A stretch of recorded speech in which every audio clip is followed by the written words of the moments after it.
खरं सांगू का, मला बोलायला वेळ नाहीये. आलं कोण, गेलं कोण, काय झालं ते सगळं कर.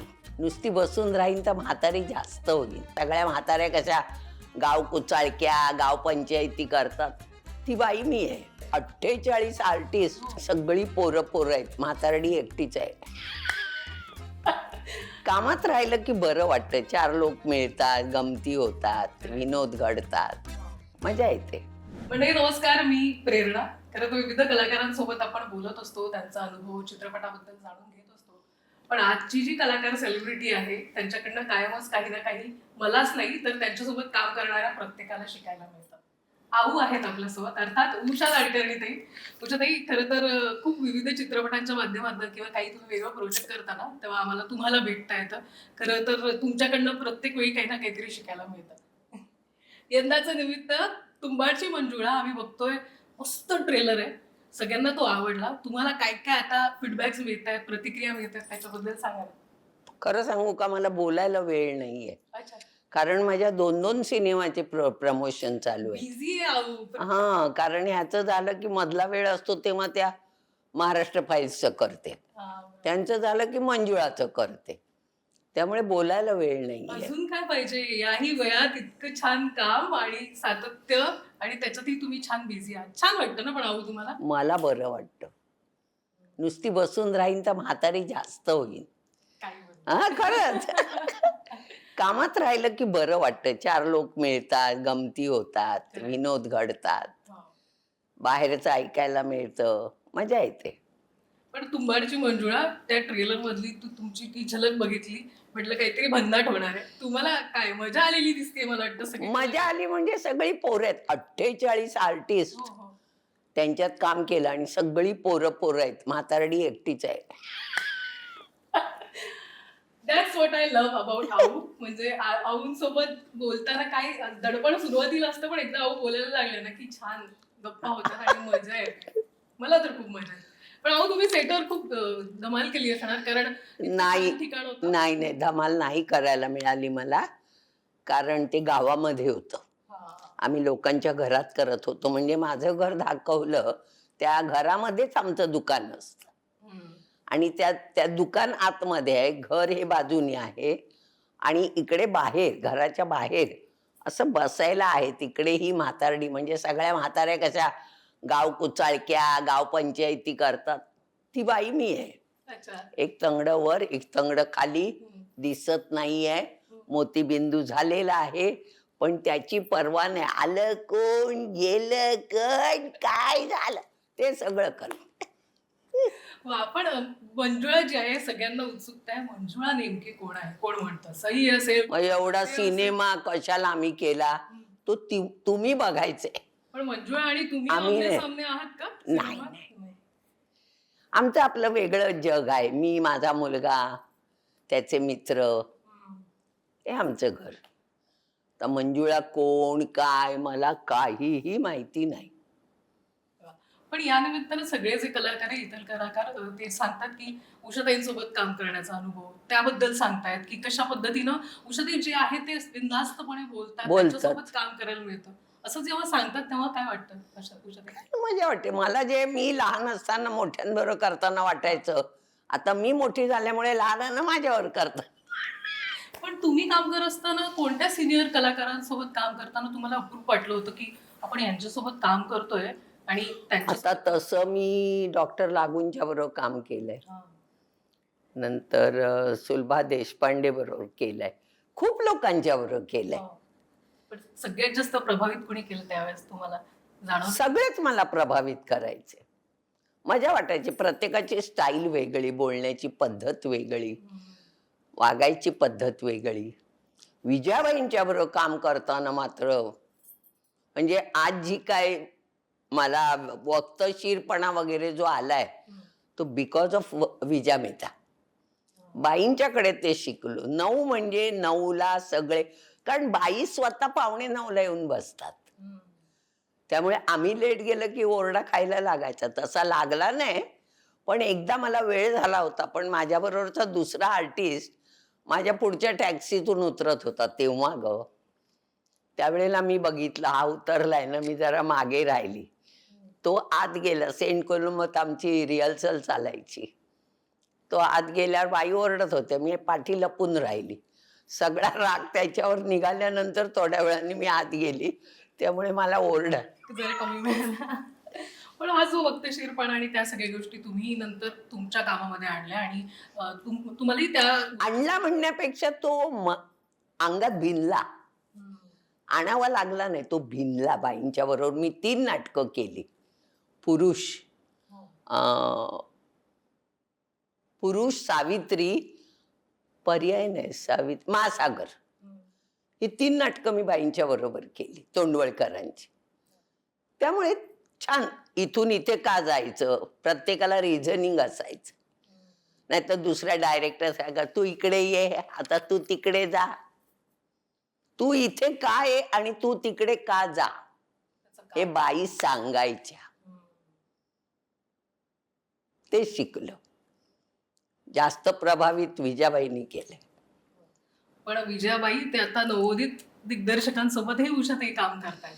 हे खरं तर खूप म्हणजे समृद्ध करणार आहे सगळ्यांसाठी की त्यांनाही तुमच्यासोबत काम करता येत आहे आणि प्रत्येक बदलत्या या जमान्यानुसार तुम्हीही त्याच्यात मिसळताय. हे मला खूप छान वाटतं. एखादा रियालिटी शो आला ना की उषाताई असतात त्याच्यात. तिकडे बोलवतात ना. म्हणजे लोक किती माझ्याबद्दल वाईट वाईट बोलले तरी मला कामं मिळतात. तो राग आहे ना इंडस्ट्रीला की आम्ही या बाईबद्दल बोलतो, हिला मेलीला बोलवतो कोण. मला कोणाचे उजरेगिरी करावी लागत नाही. म्हणून तर तुम्ही बघितलं इतकी वर्ष. म्हणजे मी तुला सांगते 2-3-65ला मी नोकरीला लागले होते BMC मध्ये. ते 28-2-2001 पर्यंत मी नोकरी केली. का केली तर मला कोणाला गुड मॉर्निंग करायला लागू नये. काम करायची इच्छा होती पण भीक मागायची इच्छा नव्हती. ज्याला वाटेल मी त्यांच्या करायच्या प्रोजेक्टमध्ये मी इथे बसते, ते बोलवत असतील तर मी जाते. नाही तर आपली नोकरी आहे, डाळ भात मिळतो तिकडून. म्हणजे आता सोशल मीडिया आणि याच्या जमान्यामध्ये इंडिपेंडंट वुमन आता म्हटलं जातं ते सगळं, म्हणून तुम्ही त्या काळापासून इंडिपेंडंट राहिलात. माझी आई पण नोकरी करायची. माझ्या आईने 40 वर्ष नोकरी केली. 4 पोरं, नवरा सगळं सांभाळून तिने 40 वर्ष नोकरी केली. मी तेच शिकली. माझ्या बहिणीने तेच केलं. ती पण युनियन बँकेत होती.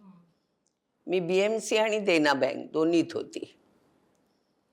या सगळ्या गोष्टी करत असताना तुम्ही आता वारंवार विविध मुलाखतींमध्ये म्हणताय की एकट्या आहात. तुम्हाला आवडतंय ते सातत्याने इतकी वर्ष आवड निर्माण झाली. पहिल्यांदा मला खूप माणसांच्यात राहायला आवडायचं. मग आता एकटी राहिली त्याची इतकी सवय झाली की आता मला त्याचं काहीच वाटत नाही. वाटतं 10 माणसं आणि कुचकुच कुचकुच सुरू झालं नको वाटतं, आवाज नको वाटतं. घरामध्ये एकटी मीच बोलणार कोणाशी. घरात असता कुठे पण तुम्ही? घरात नसते पण जेव्हा असते तेव्हा, कारण घरातलं काम सगळं मीच करते. जेवण बिवण सगळं मी करते. झाडू पोछा भांडी वगैरे करायला बाई येते, पण बाकी जेवण वगैरे सगळं मीच करते. अजून मग एखाद्या शूटला जायचं स्वतःचा डबा मी डबा घेऊन जाते. सकाळी उठते, माझं जेवण करते, ताकापासून सगळं घेऊन जाते. मला जेवल्यावर ताक पाहिजेच, नाही तर जेवल्यासारखंच वाटत. मग ते सगळं तुम्ही घरातलं घेऊन जाते. पण या सगळ्यामध्ये मला असं वाटतं तुम्ही जेव्हा कॅमेरा समोर असताना तेव्हा जास्त रमता त्या गोष्टीमध्ये, मजा वाटते. स्वतःला बिझी. मला ऍक्टिंग करायला खूप आवडते. एक तर माणूस बिझी राहतो, 4 लोक मिळतात, वेगळ्या वेगळ्या गोष्टी कळतात. आता मास्टर शेफ केलं तेव्हा आयुष्यात बघितल्या नव्हत्या त्या गोष्टी तिथे मला बघायला मिळाल्या. कधीच पाहिल्या नव्हत्या त्या, शिकायला मिळालं. अगदी बिग बॉस पासून मास्टर शेफ तेही सगळ्या गोष्टी केल्या. बरं, बिग बॉस साठी सुद्धा हिंदीत 2 वेळा मला बोलवलं होतं. तेव्हा पवित्र रिश्ता चालू होतं. मी म्हटलं मी जर सिरियल सोडून गेले तिकडे तर माझी चटणी होईल, म्हणून मी तेव्हा नाही म्हटलं होतं. पण आता जेव्हा मला विचारलं बिग बॉस साठी तेव्हा माझ्याकडे काम नव्हतं. मी घरी मस्त बसली होती. आनंद चव्हाणांचा फोन आला. मला म्हणाले करतेस का बिग बॉस. म्हटलं किती वेळा तुम्हाला नाही म्हणून सांगायचं. माझं ऐक, मराठी बिग बॉस आहे. म्हटलं मराठी आहे मग येते. मला वाटलं आपलेच लोक आहे, मजा येईल. मजा आली. पण मजा केली. आऊला बघायला आम्हाला बिग बॉस मध्ये खूप आवडलं. नाही ग, कंटाळा आला मला. तिथे प्रत्येक जण न जगाला दाखवू इच्छित होतं आम्ही किती ग्रेट आहोत, आम्ही किती हे आहोत. ते मला नाही आवडलं. त्यामुळे एक दुसऱ्याला पाडायचं, पाठीमागे बोलत बसायचं. नको. तशी मी एकटी, तू पण पाहिलं असेल हो. ना, मी पोरांच्यात होती ना मी पोरींच्यात होती. पोरी सगळ्या लहान होत्या, त्यांच्यात जाऊन मी काय आजीबाई बोलणार. मेघा मला बोलवायची, आऊ ये ना, आऊ ये ना. आणि मास्टर शेफ ते पण एक काहीतरी वेगळं. छान, ते छान आवड होतं. होती म्हणजे कुकिंगची आवड आहे, आवड आहे आणि मजा पण आली. ते शेफ सुद्धा किती चांगले होते. रणबीर, विकास, तो कपूर, सगळे चांगले होते. पण मला तुंबाडची मंजुळाच्या निमित्तानं हे विचारायचंय, विविध सोबत काम करताना एक नवोदित जेव्हा एखादा येतो त्यांनाही सांभाळून घेत तो जरा 48 जणांच्यात काम करताना बावरलेला होता पहिल्यांदी. पण नंतर त्याला कळलं ही सगळी मस्त पोरं आहेत, सगळी हेल्पिंग नेचरची आहेत. आपण उगीच घाबरतो. आता नेहमीप्रमाणे माझ्याबद्दल खूप चांगलं बोललं जातं. ते आज इतकी वर्ष मी ते ऐकतेय. मी देवाला म्हणते त्यांना बोलायची ते इच्छा आहे ते बोलू देत. तुला माझ्याकडे बघायची इच्छा असेल तर तुझी पण इच्छा करून घे. काम द्यायचं असेल तर दे. कारण मला म्हणजे विविध पण म्हणतो की तुझ्याबद्दल मला तू येताना सांगितलेलं, ती अशी आहे, ती तशी आहे, तशी आहे. आणि तू काहीच नव्हती. तो एक सुरुवातीला असं वाटतं आऊंना भेटण्याआधी की थोडं भीती वाटेल. माझं काय आहे तुला सांगते. तू मला 9ला बोलवली, मी येऊन 9ला बसले. तू 12 वाजेपर्यंत बोलवत नाही तर मी काय संडास साफ करायला जायचे? मग मी भडकणार. तू 9ला बोलवलं ना, 9:30 पावणे 10 पर्यंत बोलव ना मला. मी 9ला येते, चला करायचंय म्हणून. आणि 1 झाला, 1:30 झाला. काम करायचा उत्साह जातो तुझा. म्हणून बोलवा आणि लगेच काम घ्या. माझं जेवणात मागणं काही नसतं. नाही आवडलं जेवण तर मी जेवतच नाही. नाहीतर दही भात खाते. काम करताना चोख काम करते. 10 टेक द्यावे लागत नाही. माझं मागणं काही नसतं. कपडे मला हेच पाहिजे तेच पाहिजे नसतं. नीट जरा फिटिंगचे द्या बस झालं. फिटिंग नाही झालं की तुम्ही माझा घरचा ब्लाऊज घेऊन जाता की नाही, मग तुम्ही लावून बघा ना. ते आम्ही गेल्यावर इथे ढिला झाला, इथे हे झाला, कशाला? हे सगळं आता तुम्हाला जाणवतं की आधीपासून हे सगळं आधीपासून आहे. आधीपासून आहे. फक्त तुला सांगते, छान कपडे कुठे मिळाले, छान म्हणजे फिटिंग. ग्रेट ग्रँड मस्ती केलं होतं ना, तिथे आयुष्यात पहिल्यांदा मापासारखा माझा ब्लाऊज होता. शेवटी मी त्या मुलीला विचारलं, तुझा टेलर कोण? आणि त्या टेलरकडे आता मी शिवते. इतके छान शिवलेत. प्रोडक्शन पण खूप चांगलं होतं, खूपच चांगलं. माझं कसं हेअर ड्रेसर शिवाय मी दुसरं कोणी बरोबर नेत नाही. मला बॉय लागत नाही, कारण मला फळं कापून द्यायची नसतात, 15 वेळा कॉफी द्यायची नसते. मला कशाला लागते? माझे आपले केस एवढूशे आहेत म्हणून मला हेअर ड्रेसर लागते, जरा नीट होऊ देत केस म्हणून. पण त्यांनी त्या प्रोडक्शननी मला त्यांचा स्पॉट दादा माझा बॉय म्हणून दिला होता. तो इतकं बघायचा, म्हटलं नाही बेटा मुझे वो आदत नाही, ये काट के दो वो काट के दो. स्वतःच तुम्ही करता असं नाही, पण उगीच आहेत फळं म्हणून खा. आपण घरी खात असतो का सारखं? उगीच फुकट मिळतं म्हणून नाही ग, सवयच नाही ते. पण या सगळ्यामध्ये पाहू तुम्ही इतकं काम केलेलं आहे, तुम्हाला जेव्हा विविध सन्मान पुरस्कार या सगळ्यांमध्ये तुम्हाला असं वाटतं तुम्हाला डावललं गेलं तुमच्या सगळीकडे बोल्डनेसमुळे? हे बघ, तुमची शेवटी पुरस्कार असतात ना, घरी धूळ खात बसतात, ते साफ करावे लागतात.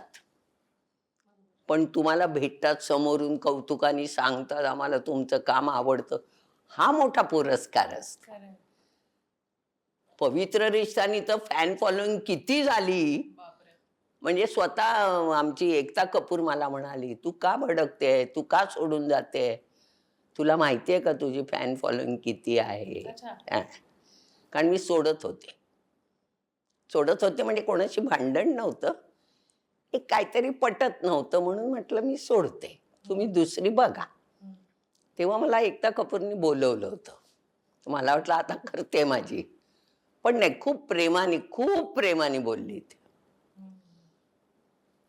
पण पवित्र रिश्ता म्हणजे आऊ त्याबद्दल बोलायचं तितकं कमीच आहे. कारण कमीच आहे. एक प्रत्येक फॅमिली कुटुंब बसून ती मालिका त्यावेळेस बघायचं. प्रत्येक कॅरेक्टर जे आहेत तुमच्या कॅरेक्टर पासून प्रत्येक मानव आणि अर्चना या सगळ्यांचेच कॅरेक्टर घराघरात पोहोचले. तुम्हाला पवित्र रिश्ता तुमच्यासाठी काय म्हणजे असं वाटतं तुम्ही एवढं काम केलं होतं पण पवित्र रिश्ताने जे लोकांपर्यंत शेवटी तो टेलिव्हिजनचा ऑडियन्स एक वेगळा असतो. काय झालं, आपण गरिबीतलं जे दाखवलं ना, अच्छा. चाळ, नळावरची भांडणं, हे बाकीच्या ठिकाणी नाही बघायला मिळेल. चाळ संस्कृती मला वाटतं फक्त आपल्या महाराष्ट्रामध्ये दिसते असं मला वाटतं.